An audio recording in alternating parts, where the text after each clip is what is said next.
అంత దుర్మార్గంగా రాజకీయం జరిగింది. అవునా కాదా అని మిమ్మల్ని అడుగుతున్నా. హత్యా రాజకీయాలు, పోలీసుల వేధింపులు, ఎవరైనా స్వేచ్ఛగా మాట్లాడే స్వేచ్ఛ లేకుండా ప్రజాస్వామ్యాన్ని అపహాస్యం చేసి గ్రామాల్లో ఎక్కడ కూడా లా అండ్ ఆర్డర్ లేకుండా చేసే పరిస్థితికి వచ్చారు. నేను 4వ సారి ముఖ్యమంత్రి పదవి నాకు కొత్త కాదు. 95లోనే సమైక్య ఆంధ్రప్రదేశ్లో ముఖ్యమంత్రిగా ఉన్నాను. ఇప్పుడు చూస్తూ ఉంటే మొన్న అదే అన్నాను, కుర్రాళ్ళు అరుస్తున్నారు 95 CBN అని. అదే చూపించాలనుకుంటున్నా ఇప్పుడు. ఆ రోజు నేను పరిగెత్తా, అధికార యంత్రాంగాన్ని పరిగెత్తించాను. ప్రజలకు కూడా ఒక విజన్ ఇచ్చాను. నేను అనుకున్నవన్నీ కూడా జయప్రదం చేశాం. కష్టాలు ఉంటాయి, ఇబ్బందులు ఉంటాయి, కానీ ఈరోజు మీరందరూ గుర్తుపెట్టుకోవాల్సింది, ఇబ్బందుల్లో కూడా, కష్టాల్లో కూడా, సంక్షోభంలో కూడా మనం కొంత ఆలోచన చేసి బయటపడే పరిస్థితి రావాలి. మొన్నే మీరు చూస్తే నేను ముఖ్యమంత్రి అయితే నేను అనుకున్న డబ్బులు ఉంటాయని, చిల్లి గవ్వలేదు, ఎక్కడ మొత్తం దోచుకొని వెళ్ళిపోయాడు జలగా. మొన్నటి వరకు ముఖ్యమంత్రిగా ఉన్న వ్యక్తి. నేను అందుకే ఆయన ఒక మాట అన్నాను, ఎస్కోబార్ అన్నాను. ఎస్కోబార్ అంటే కొలంబోలో పెద్ద స్మగ్లర్. మామూలు స్మగ్లర్ కాదు. ఏంటి స్మగుల్ అంటే? మామూలు కాదు, డ్రగ్ స్మగ్లర్. మందు పదార్థాలను అమెరికాకు స్మగిల్ చేసేవాడు. ఎవరైనా మాట్లాడితే వివేకానంద రెడ్డి మార్గ ఎగిరిపోయేవాళ్ళు. అలాంటివన్నీ చేసేవాడు.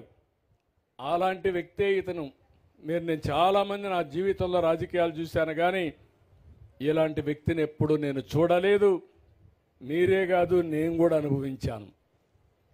అంటే సొంత బాబాయినే లెక్క పెట్టుకోకపోతే మిమ్మల్ని నన్ను లెక్క పెట్టుకుంటాడా అని మిమ్మల్ని అడుగుతున్నా. మనిషి యొక్క వ్యక్తిత్వం మీరు గుర్తుపెట్టుకోవాల్సిన అవసరం ఉంది. సరే, ఎక్కువ టైం మాట్లాడితే మన శక్తి అంతా మనం వేస్ట్ చేసుకున్నట్టు అవుతుంది. అయితే ఈరోజు మీరు చూస్తే ఖజానా 10 లక్షల కోట్ల రూపాయలు అప్పులున్నాయి. 10 లక్షల కోట్లకు 1,00,000 కోట్ల రూపాయలు వడ్డీ కట్టాలి, మళ్ళా కూడా అసలు కట్టాలి. ఈ రెండు కట్టాలంటే ఎక్కడ దేవాలనో అర్థం కాలేదు. అప్పులు ఇచ్చే మార్గం లేదు. కానీ మీరు ఒక మంచి పని చేశారు. 93% అభ్యర్థులు గెలిపించారు. 21 మందిని ఎంపీలు గెలిపించారు. ఆ ఎంపీలే మన పట్ల ఈరోజు సంజీవనిగా మారింది.